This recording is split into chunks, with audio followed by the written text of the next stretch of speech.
I think when you're a Christian, everything's a message, or everything's a learning tool. You know, your mess is your message, your test is your testimony. So I had an opportunity to visit a friend a few weeks ago, and she has a beautiful home. She has this old farmhouse, and it has lots of acreage and a pond, and she always has teeny tiny little kittens running around. They're so cute. Oh, I want to go. Then you would come home with 10 of them. But she always had the most beautiful backyard. So Dawn and I went to visit last week, and I was anxiously waiting to get to the garden. She loves to give tours. So as I'm going through the garden, I'm going to describe it, and I'm looking at the garden as kind of what's in my heart. You know, the season of the garden, the season of my life, the season of my heart. So as I describe this, if y'all, you know, maybe y'all can do that anyway, kind of take inventory of where you are in your heart or in your spirit. So you can do that if you'd like to, or you can just listen to it as a lovely garden story, because it is a lovely garden. So anyway, I was visiting my friend last week, like I said, with Dawn, and it had been a few years since we've been out there, and she and her husband are getting up in years. So, you know, I kind of expected, you know, the house wasn't as maintained like it used to be. They're just much older now. But her garden, I'm looking out the back window, I'm looking at it, and it is gorgeous. And I'm waiting. She's like, okay, let's go take that tour through the garden. So as we walked to the back door, I noticed that the things that I thought were green trees and lush foliage, some of them were weeds. And I was a bit taken aback. She took me to an area that lots of shade. There were lots of perennials, hostas planted, and you could tell that they had been strategically planted there for high impact eye candy. And right in the middle of it was this wrought iron patio set. And she talked about, you know, back in the day when all the kids were growing up and they'd have all these cookouts on the patio set and whatnot. And I looked at the patio set, and it was peeling. You know, the paint was peeling, and it was older, and the tabletop was full of junk, really, stuff, you know, just stuff. And then I looked to another area, and there must have been 40 plants that were off to the side in these little pots. Some of them were knocked over, some of them were blooming really nicely. But she said that every year her garden center had a sale on plants, like ridiculously priced 79-cent plants. So there must have been 3 years worth of plants there. You know, and she's like, you know, I have plans for these, I'm gonna do this, and I'm gonna do that. I'm like, yeah, okay, sometimes tomorrow never comes. But anyway, as I turned around, there was this huge cluster of greens. And it was just so pretty, and I went over to it, and I said, oh my gosh, this is so pretty. And she started laughing at me, and she picked up the plant, and as I looked underneath, all that huge green foliage, they were all in the little plastic pots. Okay, they're all in these little plastic pots. The roots had busted out of the plastic pots and, you know, meshed with the other plants' roots. And then, if that wasn't enough, the roots had grown down into the cracks in the concrete. So even though they were beautiful, they weren't going anywhere. I mean, they're going to stay there forever. She's not going to be replanting those anytime soon. So anyway, we walked on, and there's this beautiful little shed-like cottage that they have. And it's always been pretty. And I was excited to go inside of it because I knew that it would be full of these most gorgeous plants and these gorgeous knickknacks, you know, that just would just make it superb, you know. So as we went, and I'm all excited, she stops me right outside. We didn't even go up the steps. I couldn't even take a peek in what was going on inside. So she told me that the shed was under construction. that her son-in-law was fixing it up. And she described this beautiful, beautiful ornate door that he was going to put in, and these windows. And she described these windows. I pictured it in my mind, but I've never in my life seen a window like what she was talking about. And then she pointed to the front railing, and she said he was going to replace that too. And as I'm taking inventory of this in my mind, I'm thinking, wow, when this thing gets done, it is going to be a one of a kind. You know, it was under construction, so I couldn't really tell what it was, but I sure knew what it was going to be, and it was going to be beautiful. So as we walked, there were fruit trees and ornamental trees with flowers bursting from every branch. Some of the flowers were slightly different from what we see today. Like, for example, she had, like creeping phlox, or phyllox, whatever you want to call it. Hers stood about this tall. And I'm like, is that phlox? She said, yeah. She said, but that belonged to my mom. It's a very old variety. I thought that was so cool. And then she took me around and showed me some other things that had belonged to her mom. And they were a much different version of what we know today. But they were gorgeous. They were everywhere. It's like when you planted one, it was kind of like when the leaves would blow, they would fall to the ground, and they would, another plant would come up. So they were all over the place. Very, very, very pretty. So as we walked under her trellis, this archway, she had this archway full of wisteria. And wisteria smells really good. I don't know if you've ever smelled it, but it's very fragrant, it's very beautiful. It almost looks like grapes hanging, And I could tell, I said, did you plant that, strategically so it would go over the trellis like that? And she's like, yeah, that's what you do, you plant it and it normally just grows. Not a lot of upkeep to it, just plant it and it goes. And as we were walking through there, I noticed a fence, and it literally had grapes growing all over it. I mean, there were clusters of grapes everywhere. I immediately pictured Lucy and Ethel in the tub, smashing the grapes. I mean, I thought this woman needs to make her own wine. There were so many grapes, but she didn't really even care about the grapes. They're, they just were hanging there, they're growing, they're not really doing much, no upkeep, they just grow. And then we started through the vegetable garden. And I couldn't help but notice that some of the rows of her vegetables were well maintained. The dirt was, tilled up, the rows were straight, and there were no weeds. And then as we walked into another area, I couldn't even tell what it was because there were so many weeds. So it's kind of strange, I'm not sure, diametrically opposed there. But so then we walked a little further, and out of the corner of my eye, I saw these red tomatoes. And tomatoes are ripe now; they're in season. And I looked, and there were like 30 tomatoes just laying on the ground. But it was on the vine, but the vine was just laying on the ground. And I'm like, aren't you supposed to prop these up? She's like, well, yeah, but they're just laying on the ground. I thought, if I had known that you could just plant some seeds and let them go, I would have planted tomatoes years ago. But I somehow think because they'd been planted there so long and the soil had been so good and they hadn't been maintained, that maybe, just maybe, they were growing because they were just used to the atmosphere and environment that they were in. So the last vegetable we looked at, again, I'm no farmer. I don't know if you've seen heads of cabbage before. I didn't realize, when you're in the store, you see just the green part, but these heads of cabbage were like this. And gosh, they were pretty. They were like pink and purple and green. And I'm like, man, I have never seen anything that beautiful.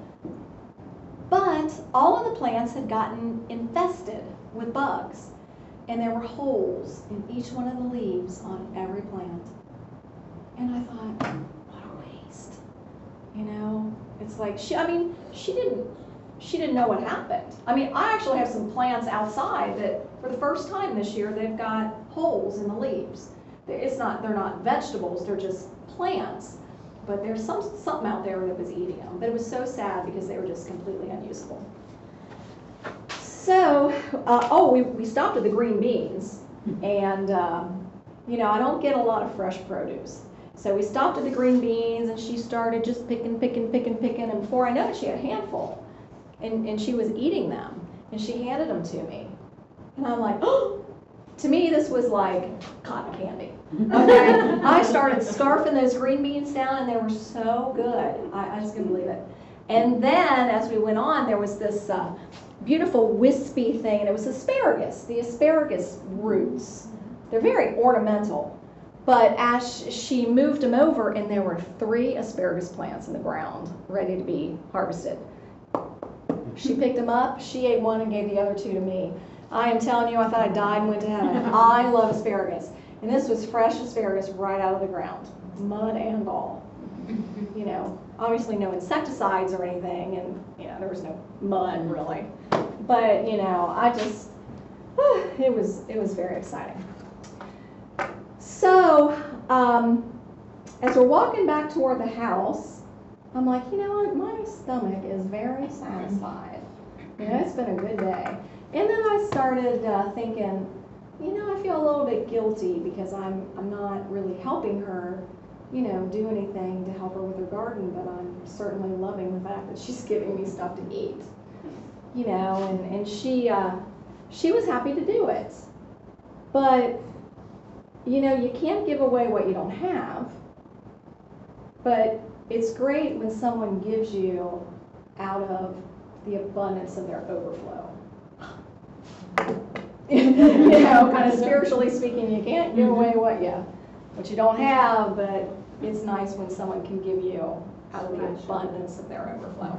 So anyway, that's my garden story. Ecclesiastes 3 says there's a time to sow and a time to reap.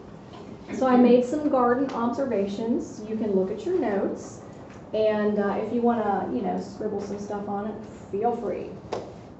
So the garden observations.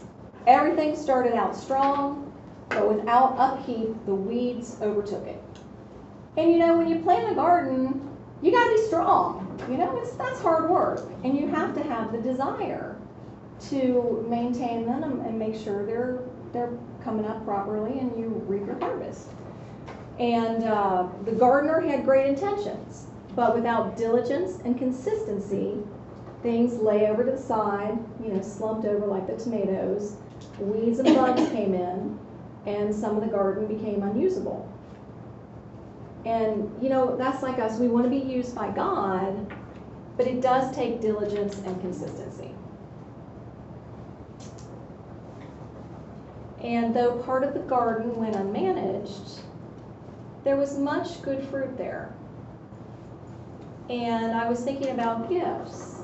We're born with gifts. God puts gifts inside of all of us. We don't have to work them up. They're just part of who we are. He created us before the foundation of the world, and He put unique giftings and callings in each one of us.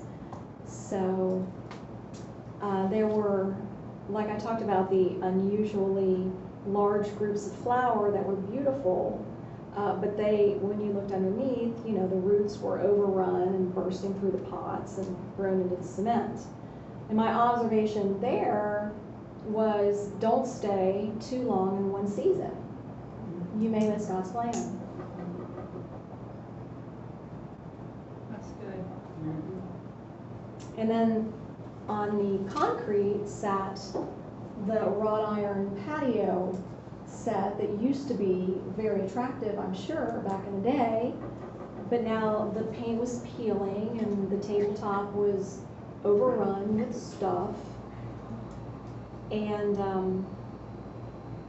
what I got out of that is, when certain seasons have ended, don't stay. Don't let the memories of that season chain you to your past. And even though some things are pretty, they're not going to bloom without rain. I have this pot of flowers, and I bought them late in the season, and they're perennials. But I didn't want to put them in the ground. I just put them in a pot. And when I first bought them, they had really pretty yellow flowers on them. But for the last month, they haven't bloomed at all. We had rain just recently, and I had like 4 of them blooming. So I thought, you know what? Things don't bloom without God's rain. You know, and we want God to rule and reign over us. He must reign over us.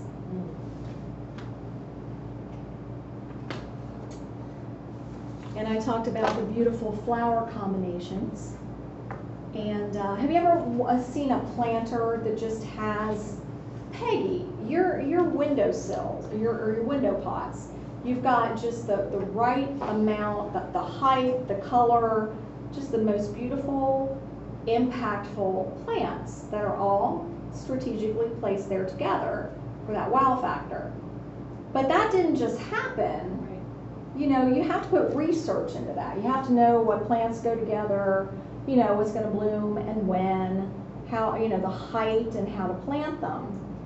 So I look at it like this, you know, we need to research God, and we need to find out what His plan is for you. We need to live intentionally.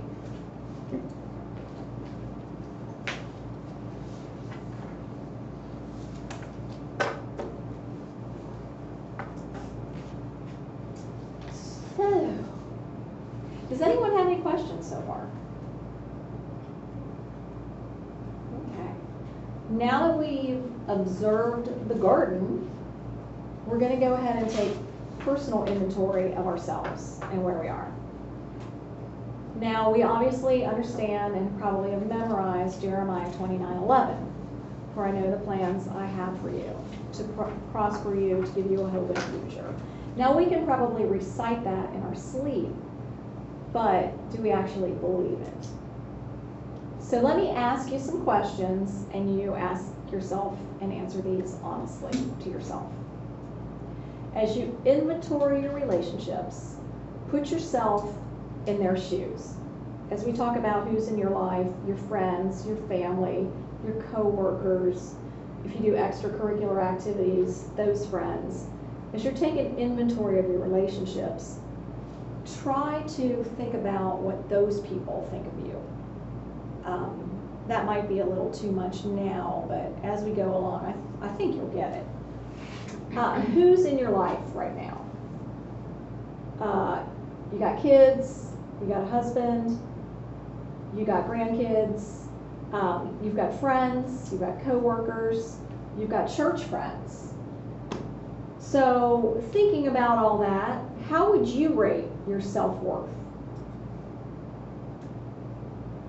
And never underestimate your influence. Are you wanting us to fill this in with our own words underneath? That is strictly for you. Okay. So yeah, those you can scribble on those, you can write stuff down. If I'm going too fast, I will certainly slow down if you guys want to make a note of something. Sometimes when you write things down. Absolutely, that's why I gave them to you. Yeah. So look up at me when you're done, and I'll move on.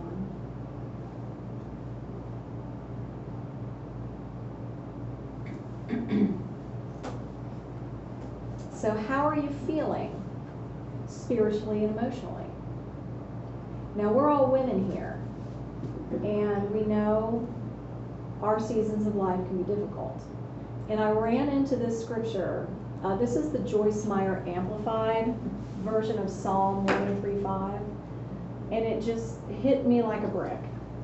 It says, "Who satisfies your mouth, your necessity and desire at your personal age and situation with good, so that your youth renewed is like the eagles, strong, overcoming, soaring." So, you know, sometimes we push ourselves to do things, but we have to understand the season that we're currently in. Menopause. I know that's been a biggie for me. You know, I've wanted to push myself really hard, and I haven't had the stamina or the energy, and I just get so frustrated. And then I think, you know, I'm getting older, I've missed my call, it's too late for me, yada yada. And then a lot of us are empty nesters. Those of us who have been married are empty nesters. And we've all got aging parents. If not, we did have, and the things that you have to deal with your aging parents. So those are big deals, That's your necessity and desire at your personal age and situation. Love it. Love it, love it, love it. So, think about the insignificant things that happen every day. The random conversations that you have with people, opportunities to pray, smile, or compliment someone. I have a BFF story. This is kind of funny. I have a 14-year-old BFF, mind you. One of my friends has a 14-year-old daughter, and I've kind of ministered and counseled with her a couple of times. And her mom gave her my phone number and said, hey, is it okay if y'all text each other and talk? And I was fine with that. So it turns out that, most of our conversations are, hi, what are you doing today? And I'm like, I'm working on this or I'm doing that. But I love talking with her because sometimes because her mom says she's a bit lazy. So, sometimes I'll say I'm doing dishes or I'm doing laundry or I'm tidying up the bedroom. So it's like I feel like sometimes when I plant this stuff in her brain, the next thing I'll get a text and say, yeah, I'm going to clean up the kitchen. So she's really bad at spelling. And I kind of got on her about it because she's homeschooled. And she's kind of boy crazy as well. And we've had conversations about it. And I just told her, I said, look, I said, you don't need to be thinking about a boyfriend, nor getting married and the responsibilities you would have as a wife and mother. You don't even know how to spell. So you need to get yourself educated first. Get graduated, get a job, get out there. And I mean, I was harsh, but her mom knew everything that I said, and she was fine with that. But I really thought that my BFF would be mad at me, but she wasn't. She needed it. And she said, I think of you as my second mom. And that was very cool. One day she called me out of the blue. She was at the park, and there was a boy there that she kind of liked. And this boy has issues, okay? He's not a good boy. And, but he's very cute, okay? I've seen him. He's cutie pie. You always have to like the bad boy. He's a bad boy. He's a bad boy. But he's trying to reel her in, She's vulnerable. And I think he wants to use her. And she doesn't quite recognize that. He already has a child, and he's 17, and doesn't have anything to do with the mom. Run, thank you. So she called me from the park, and she's like, he's here, I don't know what to do. I said, get away from it. Don't even acknowledge him. She's like, but he's coming over to talk to me. I'm like, well, make your conversation short. And she's like, well, he's being all nice. I'm like, look, you know what you told me that you wanted to say to him? Say it. I said, he may come back and act all sweet and nice, but hold your ground. And she did. She came back and she said, I don't know that I would have been able to do it without you. But I told her, look, if he's looking for baby number 2, you're the wrong one. And she said, basically, that's what he was looking for. He said he wanted to have another baby. Oh. And he was, she was a likely candidate. But she's strong-willed, too. So, I look at that, that's kind of, to me, that's an insignificant relationship most of the time until I find out things like that. So, not so insignificant after all. So, be aware of what's going on around you, globally and on a personal level. Now, I'm not big on the whole global stuff. Don is. He's much better at it than I am. So he will kind of keep me updated. but I am geographically challenged. So a lot of these people that are fighting with each other, I can't quite, I know they're all around Jerusalem, you know, but I don't really want to go there. So how are things at work? Do you have any outside activities? Or do your kids have outside activities? How are your relationships with your friends and your family? Again, now I'm kind of thinking, okay, put yourself in their shoes. What do you think your friends and family have to say about you? So we'll just think about that for a second.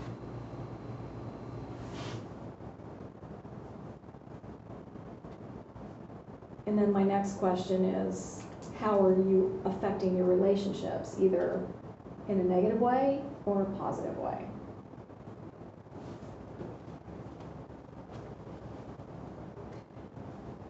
And here's a biggie. I think this is very, very important. What are you asking God for? Is it carnal? Is it material? Or is it spiritual?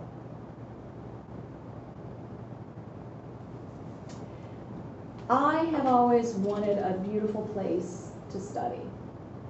Dawn and I have been married for 12 years, and we've lived in a condo, and it's kind of limited on, things that are pleasing to the eye. So, most of my life I always had a very nice area that I would be able to look out the window to see the seasons change, and it would make me feel good inside. I was creative, I would be able to write, pray, but I haven't had that. And I bet if you talk to Don, I know he would tell you that I have recreated just about every space in that condo to try and get it to look the way I want it to, just so I'll be comfortable there. And I've done a pretty good job. I mean, I'm happy there now. It's cozy, it's warm. I'm not dying to get out like I used to.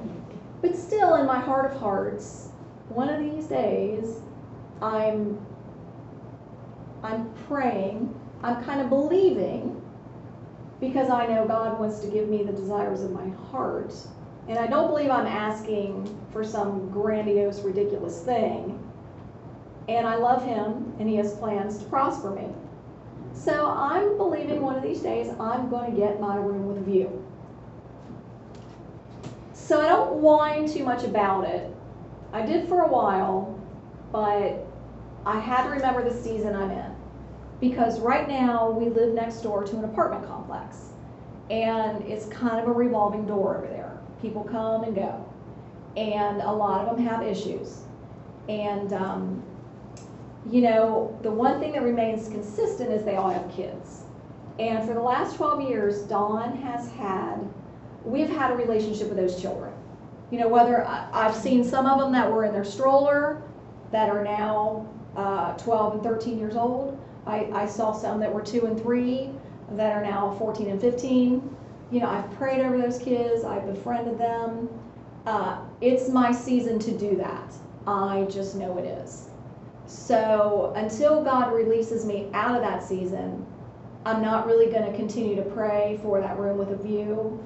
He knows what my heart's desire is. So I'm just going to be satisfied that for right now, I'm not going to get it. So, you got to understand that He may have you in a particular place for a particular reason, maybe one that you don't even recognize. And if that's the case, I would ask you to pray about that and say, hey, God, I don't really want this or that in my life. Can you kind of show me if you want me here? Let me see the reason that I'm here. So I pray that over you guys.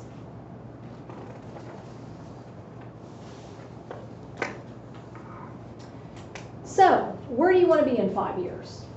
When I was in corporate America, that's all we did. Every 5 years, they would say, think in 5-year plans. So when I was 25, it's like, where did you want to be when you were 30? And you had to document that. You had to write that down. It was part of like your work plan. And then where did you want to be when you were 35, 40, etc. So it's kind of like we all should be living on a 5-year plan. You know, and I'm glad I learned that back when I did, because I think that's important to look ahead. And then again, I've got, who are your friends? Are you faith-filled Job, or are you one of his negative friends? You are judged by the company you keep. And finally, what's on your bucket list? You know, that kind of tells you a little bit about who you are as well. What's on your bucket list? You know, there's only been 3 things that I've wanted in my life, and they're on my bucket list. I want to meet Joyce Meyer. I want a personal trainer, and I want a nutritionist. So, a bucket list, well, I don't know, I'd like to get them before I die. You know, but those are like the 3 things on my list. So I don't want a mansion. I don't want, you know, a fur coat. You know, I don't feel like I'm asking amiss when I'm asking for these things. So if y'all are asking for stuff that,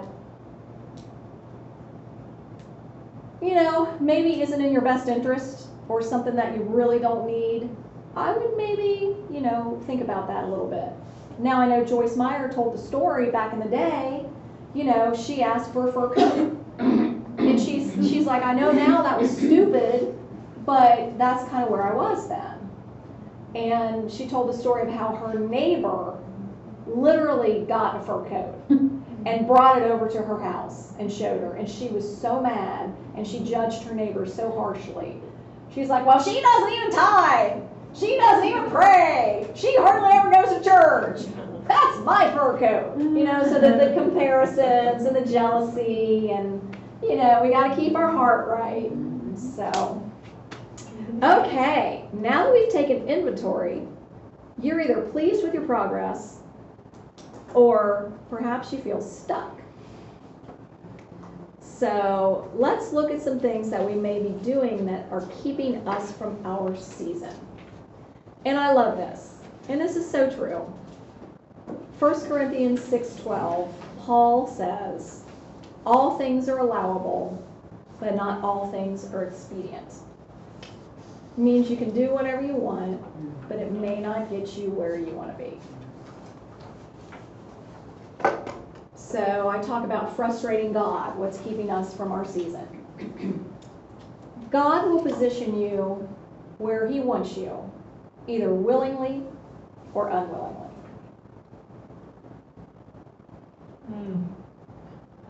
1 Peter 5:5, and I didn't know this until I just kind of ran across it one day, but it says that God himself frustrates, opposes, and defeats us until we humble ourselves and lean entirely on him. Then he gives grace, favor, and blessings. So not only do we get frustrated, we frustrate God. So, you know, if you've been asking for something and you haven't gotten it, you know, God is frustrating you. He's opposing you. You know, he's defeating you because this is not his will for your life right now. And then sometimes God can't do anything for us because we're not ready. 1 Peter 4:1 says, arm yourself. As Christ suffered in the flesh, you also will suffer in the flesh. Lovely verse, isn't it? But we don't want to suffer. So we may do things like this. Pretending to be so busy that we don't want to deal with stuff. 2 Corinthians 13:5. Examine yourselves to see whether you are in faith. Test yourselves. Do you not realize that Jesus Christ is in you? Unless, of course, you fail the test. Putting off things that you can do today. I remember the old saying is, Why do today what you can do tomorrow? Chuckle, chuckle, chuckle. You know, procrastinators would say that. But by not dealing with stuff, you're making things worse. Proverbs 14:1 says, "A wise woman builds her house, but with her own hands the foolish one tears hers down."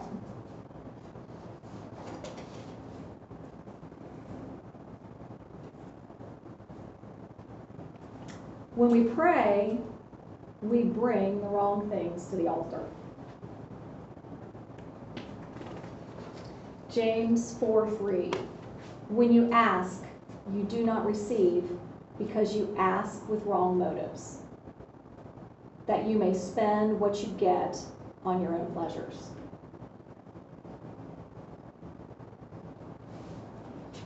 Yikes. So, we're going to figure out how to stop frustrating our timing. When opportunities present themselves out of the blue, you better pray first.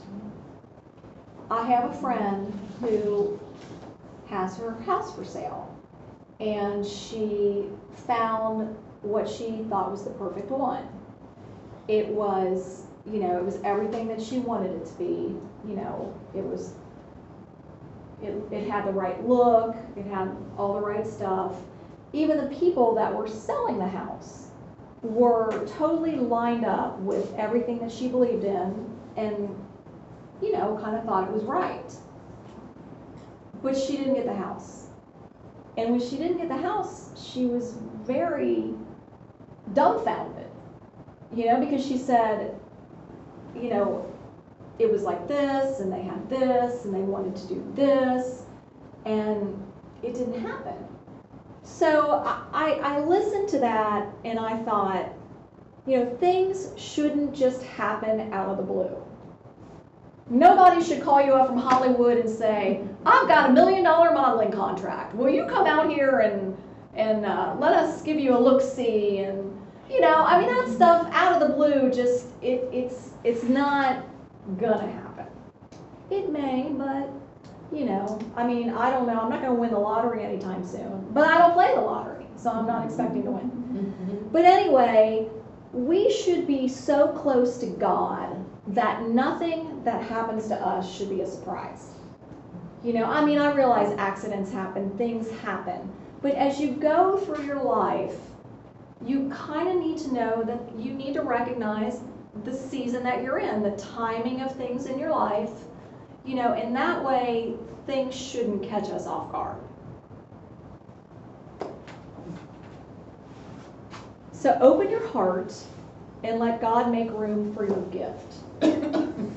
The other day, last week was my doctor's checkups. I had a colonoscopy, a pap smear, and a mammogram. And I covered it all. Mm. And I had an hour between the mammogram and the pap smear. And I was a good Sam over in Inglewood, so I got a sandwich and I sat down in front of the beautiful window with all the pretty flowers and plants and whatnot. And as I'm looking out the window at all this eye candy, I'm looking at these hydrangeas. The hydrangeas, they're just balls and balls and balls and balls of flowers. They're like on steroids. They never stop blooming. But I noticed that there were so many hydrangeas in this garden. But they weren't overtaking anything. It was like they grew right where they were planted. They grew in their space. They didn't overtake anything. They were where they were supposed to be. So, open your heart and let God make room for your gift.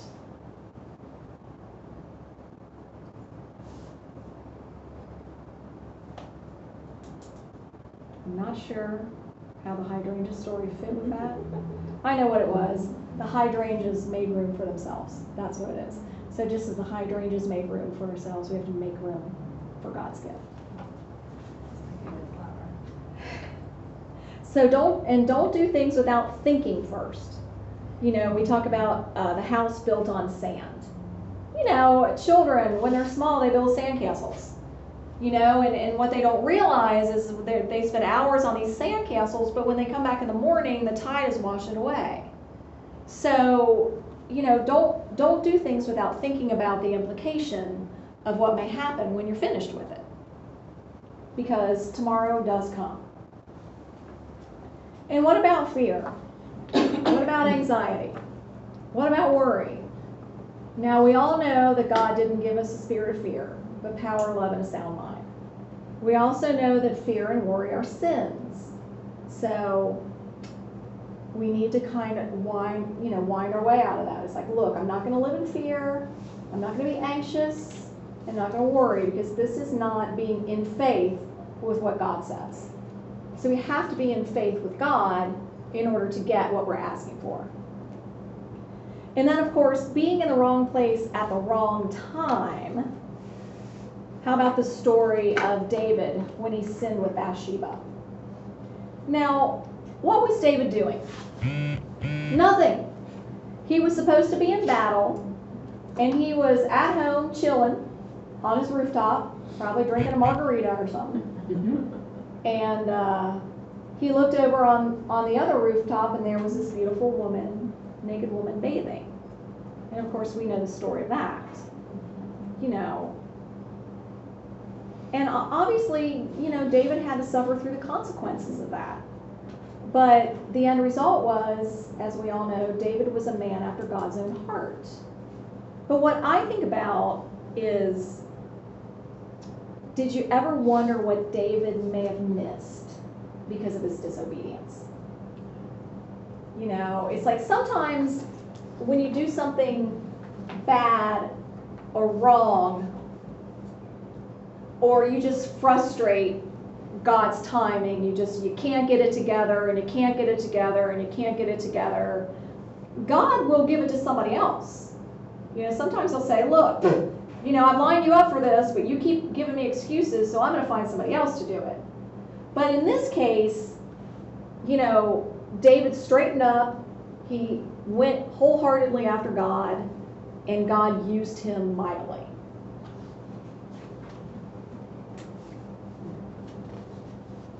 Now, here we are, in conclusion. Any questions? Okay. God does not give us a blueprint for our life, but he does give us his roadmap, his word. Life is like a puzzle.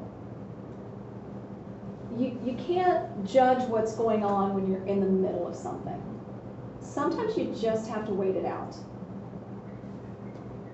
We know that God uses everything that the devil meant for harm and turns it for our good. Exodus 14:13, Moses had told the people, do not be afraid, stand firm, and you will see the deliverance of the Lord. Now those words, that phrase is throughout the Bible. Stand firm and you will see the deliverance of the Lord. So, everything we talked about tonight, taking inventory of ourselves, frustrating God's timing, are we where we should be? We know that if we stand firm, we will see God's deliverance in our lives. And I love this scripture with Joshua. Joshua 1:3 and 8. Every place upon which the sole of your foot shall tread, I have given to you, just as I have promised Moses. This book of the law shall not depart out of your mouth, but you shall meditate on it day and night, that you may observe and do accordingly to all that is written in it. For then you shall make your ways prosperous, and then you shall deal wisely and have good success.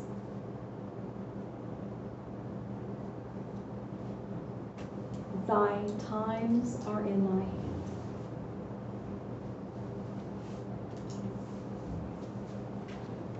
And that's all I have to say about that. The next page is, I copied down Ecclesiastes 3 for you. And I made it in 2 columns because as I was going through it, God kind of gave me some personal revelation on what some of the phrases meant. And I just wrote that down for you. I mean, that's kind of personal revelation. You can chuck it or you can use it, whatever you choose to do.